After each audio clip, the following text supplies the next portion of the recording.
Morning all Brisbane members and supporters, and welcome to the round 14 coaches wrap v Richmond, proudly sponsored by Vero. I'm going to do it a little bit differently this week again. I think you guys have seen a lot of vision over the last 12 or 13 weeks about things we need to improve on, so rather than show all those edits again, I'll just go through keynote, which will explain the major, what we call KPI areas of the game, and then we'll obviously focus on some positives of the week and also of the year to date, as the boys have a bye this week and they're off on a well-deserved holiday. You can see here the game v Richmond. We actually lost contested football by -1, so it was just about even. We probably would have won it if it hadn't been for our free kicks. I think we were -4 again from free kicks. So our contested ball's been a real positive over the last 5 weeks. We've actually won 3 of them, basically even on Saturday against Richmond, and we lost 1 2 weeks ago. So again, it's an area we've been focusing on, as I explained in previous coaches' wraps. So we'll continue to do that over the last 8 weeks of the season. Scores from stoppages, +5 points, so we actually won this stat on the weekend. Obviously a score from stoppages, a centre bounce, a throw up or a ball up around the ground. We're hoping to be real positive in that area because it's one of our strengths. We won that battle on the weekend, which was a great result for us. Our second half, we lost by 4 points, so obviously the first quarter and the second quarter wasn't ideal for us, especially the first quarter. The last 10 minutes of the quarter, Richmond were able to get away and score 4 goals against us. But the second half, we held our own, we fought back. We actually won contested ball in the second half, so again, that was a real positive for us leading into the break, albeit that we obviously lost the game, which we're all disappointed about. Our tackles, we were +7, another area we've been really concentrating on and training with the players, an area of weakness for us in the first 10 or 11 games, but again, an area where we did really well on the weekend. And probably the bad part about the game was our forward half turnovers, -44 points. So what that means is that every time the ball went inside Richmond's forward half, their pressure and their ability to be able to turn the football over against us, they created opportunities to score. They actually scored 53 points from their forward half turnovers. We only scored 8 points, so a difference of -40.5 points games, which was a difference in the game. At the end of the day, we got down by 42 points, so that was the game right there. A lot of that wasn't through to their pressure, it was just our skill error and execution and decision making, again, which was highlighted last week by Murray Davis, and an area where we're going to keep continuing to improve on. Our skill level and our contested footy and tackling will probably be the big focus over the last 8 weeks of the season. So that was the game right there. Just to turn your attention onto some other stats about the game, I just wanted to point this out as well. It's really important, and what we've got to understand is we've got such a young group. Again, it's not an excuse for how we're going, but it's the reality of where we're at. So you can see here, the Richmond defenders on the weekend, their average age was 24 years of age. Our forwards was 20 years of age, so -4 years in difference there, and this is per player in their defence and our forward line. The biggest one is the games played, so their defenders average 76 games per player. Our forwards average 24. So there's 52 games per player, which is basically 2 seasons of football. Okay, so our forward line, Hipwood, Shaki obviously, Keezy, we've got 3 young kids down there in their first year, and you're talking about the opposition, Rance, who was an all-Australian fullback and a terrific footballer. Ashbury has played a lot of football down there. So Nick Voston's in his 4th year, so they've got some experience down there. So that's what our forward line was up against. And at the other end of the ground, Richmond forwards, their average age was 25. Our defenders was 23. And that's including Roger Merritt, who's 39 or whatever he is. But that brings it right up. The average games played, Richmond line forward line 125 to our 60. So that's 65 games difference per player in that line. So again, Ty Vickery, Jack Rewa, Brett Delidio was down there. We're talking about very good players. We had Harris Andrews in his 2nd year, young Hamilman in his 1st year, or his 1st game actually. So the experience there was quite telling. Again, it's not an excuse of why we went or how we went, but it's just the reality of where this football club's up. We know it's a journey, we know where we're heading to, and the more games we can get into these kids at the bookends will certainly develop us into a very strong side moving forward. Now, let's have a look at some things that went well. Obviously, Hipwood and Shaki, this is our future. This is where we're going, and these are some highlights of the boys and their opportunities to get shots on goal. So, young Eric kicked 3 goals, Shaxter only kicked 1. Again, he was up against Alex Rance though, and there's not too many forwards you can get away from Alex Rance at the minute. He's out and out superstar and probably all Australian again. So The Shacky and Rance one's going to be a battle which we'll see over many years to come, I reckon. So Rance obviously got hold of him on the weekend, but as we move forward, I've got no doubt in the next 2 or 3 years that that'll turn the other way. But again, this is just reinforcing where we're at. Our 2 young kids, we're just going to keep playing them for the last 8 games, get as many games into them as we can. The more they can keep working together, understanding each other and getting the job done. As I said, in 2 or 3 years' time, you're going to see an exciting forward line at this footy club, and our results will obviously change in time. So again, here Shacky takes a mark against Rancy, tight angle, but again, he's just got the composure to go back and slot through a goal for us. He's obviously played 13 of the 14 games, so he's getting to a stage where he's very tired in his first year. So the bye's come at a great time for Josh, for him to rest up, get away back to his family and home, and recover and get ready for the Gold Coast in a couple of weeks.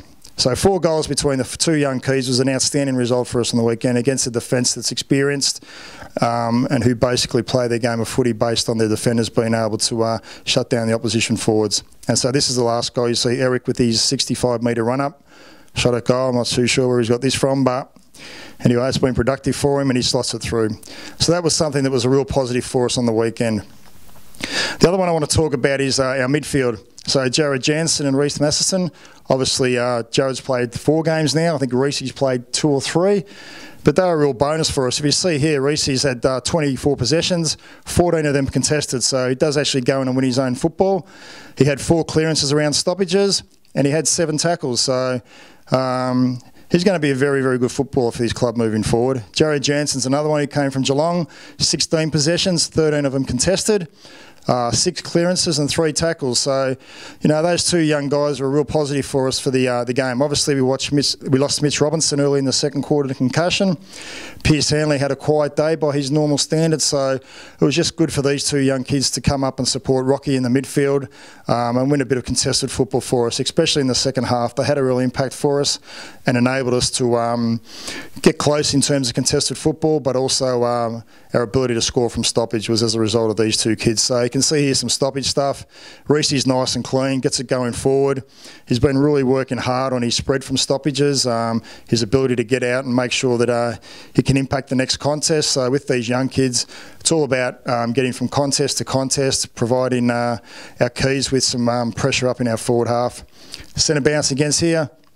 You see Jared Jansen, he's a big lump of a boy. He's got real solid legs, big upper body, so he's able to match it up against the best. And he spent a lot of time on Trent Cotchin in there and was able to hold his own against a footballer who's a terrific player for Richmond Football Club. So these are just some examples of the 2 kids and their ability to play their role for us, win some contested ball, but have an impact. And as I said earlier, they'll have a big future for this footy club. So we've had a look at 2 guys from our forward line who are going to be the future. 2 young kids from the midfield who are coming through. We obviously know a fair bit about Harris Andrews. Young Matthew Hamilman had his first game. So all goes well for this footy club moving forward.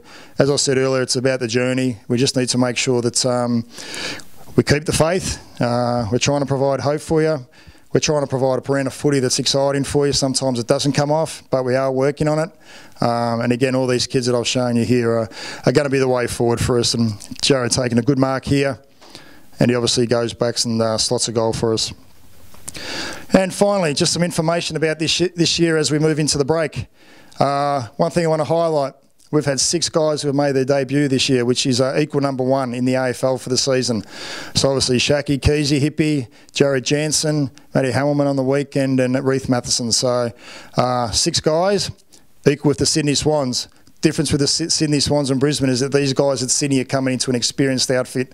They have an experienced forward line, they have an experienced defence and experienced midfielder, so they're able to bring these guys in and just cap off the experience in there. Whereas we're bringing young kids in to play with other young kids, and it's just going to take time for us. The next part is we've only had 3 guys who have played every game this year. Pierce Hanley, Ryan Bastanak and Steph Martin.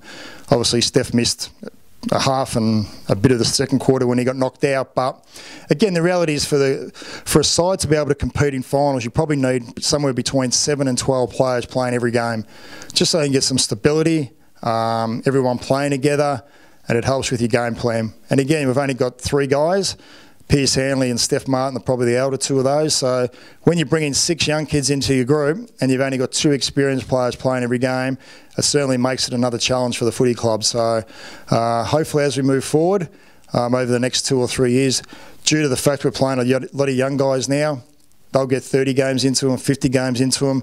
Hopefully that number increases to somewhere around the 8 or 9 mark in terms of players playing every game, and that gives us an opportunity to play finals.